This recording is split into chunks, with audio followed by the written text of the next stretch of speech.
In this video, I give an overview of the expectation and the variance of a random variable x. We can define the expectation of x, given by a big capital E of a capital X, as the integral from negative infinity to infinity of x, little x, times f of the x, that's the pdf, times dx. This is going to be for a continuous random variable. For a discrete random variable, the analog is just to replace the integration by summation. Here what we do is we sum over all of the x in the support set, x times the PMF, and that is the expectation of this discrete random variable x.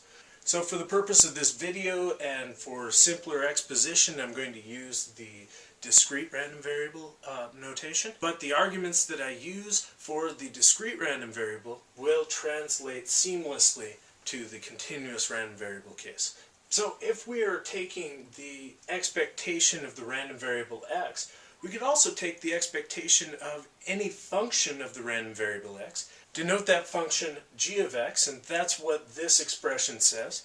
How would you compute it? Instead of using x in the formula, we use g of x. We're computing a probability weighted average. Remember, this PMF tells us the probability that the random variable equals each particular x. To see this, it might be simpler to think about an example of how to compute the expectation. Consider this very simple discrete random variable can take on three values, -1, 0, and 1, and these are the probabilities with which it takes on those values. Now let's just apply this formula. The first term is going to be -1 times 0.2, 0 times 0.4, plus 1 times 0.4. And if we go ahead and add all that stuff up, we get 0.2. So that's going to be our expectation of x. All we're doing is we're weighting each of the outcomes, each of the possible outcomes, by their respective probabilities. It's a probability weighted average. Now let's continue with this example, except for we want to compute a function of the random variable x. Let's consider the function x squared. What is the expected value of x squared? Now the formula I wrote right here before we started doing the example said that all we do is we replace x in this formula, we replace x with x squared, and we keep the same probabilities. We take the outcome squared, weight it by the probabilities, do that for each of the outcomes, and add them all up. As we get the expected value of x squared is 0.6. Now there are a couple of nice properties of expectations. The first property of expectations is that they are linear. Here a and b are constants, and all we do is relate them by a linear equation to y, which is a new random variable. We want to know the expectation of y. That all we need to do is then plug in the expectation of x, and that will give us the right answer. This follows from the linearity of summations. We could go in meticulous detail to show that the expectation of y is just this linear function of the expectation of x. Remember, y is just a very particular function of x. All we did here is we plugged in the equation for y. Now we can distribute the PMF. We can break this sum into two separate sums. And in each of these sums, we have a component of it that doesn't depend on what we're summing over. So we're summing over the various x values in the support. And this a and this b don't depend on what we're summing over, and so we can bring them out of the sum because they're the same in each term. So we can rewrite this summation that in this first term here, you're just summing all of the probabilities over all of the points that have positive probability for the random variable x. That must equal 1 because this is a PMF. The next thing that we can notice is that right here is the expectation of x. Now if we put all of this together, what we see is exactly what we meant to show. Expectations are linear. Get used to the flavor of these arguments. Make sure that you justify everything based on prior results, and you'll be just fine. Consider this function of x. It's going to be equal to 0 if x is not in a set. It's going to equal 1 if x is in some set. where this set A is some subset of the real line. Let's go ahead and compute the expectation of this function of x. Remember, this is our formula for that expectation. The problem with this is that it's a little bit hard to sort of figure out how to express this function in a nice, concise way. One way that we can express this summation is to break this sum up over into two different parts. Let's sum over the part of the support that's in A, and let's sum over the part of the support that's not in A. Function is going to equal 1. And we have to weight each of those 1s by the probability mass function. Now let's consider the other part of this sum, x's that are in the support but not in A, so they're in A complement. So those values are going to have a value of 0 for this function, and then we weight those zeros by the probability mass function. Well, that wipes this entire sum out because each term in that sum is 0. And so what we're left with is we're left with this sum here.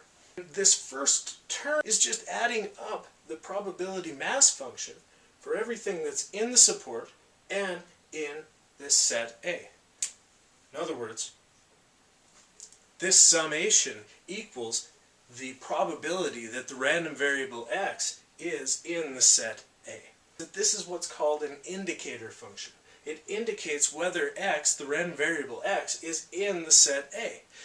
And so another way to write this expectation of this special function that we considered here, say the expectation of the indicator function of the set A for the random variable x equals the probability that x is in that set A. Now, let's move on to defining the idea of variance.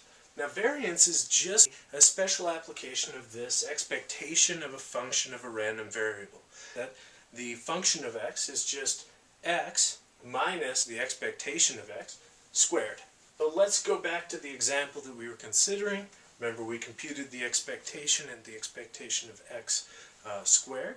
Now compute the variance. It'll give, if anything else, it'll give us more practice computing expectations of functions of random variables. So for the first term, we take the outcome minus the mean squared, and we weight it by the probability. We do that with each term. We need to square, multiply, and then add. Now all this multiplying and adding and everything is a little bit of a pain in the neck, but really it's just simple math. All we're doing is multiplying and adding. Next thing we want to do with variance is see what happens when we apply that same linear formula. Remember, we had that random variable y that was linearly related to x. Now remember, when we looked at the expectation of y just went in linearly, just like y. Let's use these two facts and the formula for the variance of x in terms of the expectation of functions of random variables to see what happens to the variance of y. We wrote the formula for the variance of y and plugged in what y is in terms of x, what the expectation of y is in terms of the expectation of x. This a cancels with this minus a, but there's a b in each term, so we could bring it outside of this squared term. Well, when we bring it outside that squared term, it needs to be squared. Now all that's left to do is to recognize that this b squared doesn't vary with what we're summing over, and so we can bring it even further out, bring it outside of the summation. And once we do that, what we're left with inside the summation included, is the variance of x. A linear relationship between x and y, and you know the variance of x, you can go ahead and compute the variance of y, and the only thing that matters is the slope term in this linear equation. Now on a final note, let's just see what happens when we multiply out this squared term inside this expectation. This first outer, inner, less. We can just use the linearity of expectation once again to allow us to compute this expectation. These expectations are just constants, so we can treat this like a b, we can treat that like an a. We can just sort of distribute this expectation across to every x that we see in here.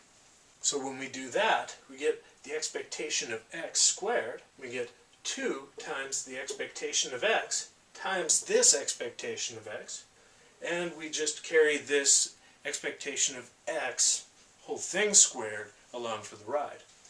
We'll have two of these means squared, and we're subtracting them. We'll have one of these that we're adding back, and so the formula actually simplifies considerably as the expectation of x squared minus the expectation of x, the whole thing squared. This is what's known as the computational form for the variance, and I want to show you how it makes things a lot simpler. So let's clean up this derivation. When we computed the variance of our example random variable, we used the original form of the variance, and we had to go through a lot of hefty computations to get the answer 0.56 for the variance. Once you know the expectation of x, and once you know the expectation of x squared, this becomes a really simple exercise, and we didn't need to go through all of those steps. It was tedious math that we didn't need to do because we have this computational form. That's the expectation of x squared, which we computed to be 0.6, minus the expectation of x squared.